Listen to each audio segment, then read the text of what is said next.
Hello! In front of me I've got OPPO Reno 6. In this video I'll show you how to change alarm sound. At the beginning, enter clock.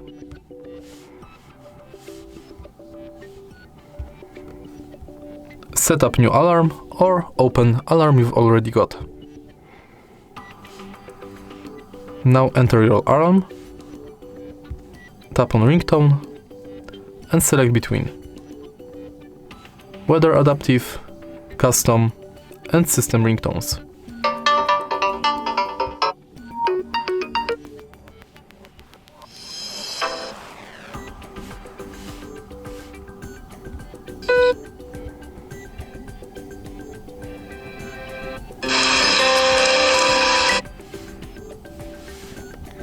If you find this video helpful, please leave like, comment and subscribe.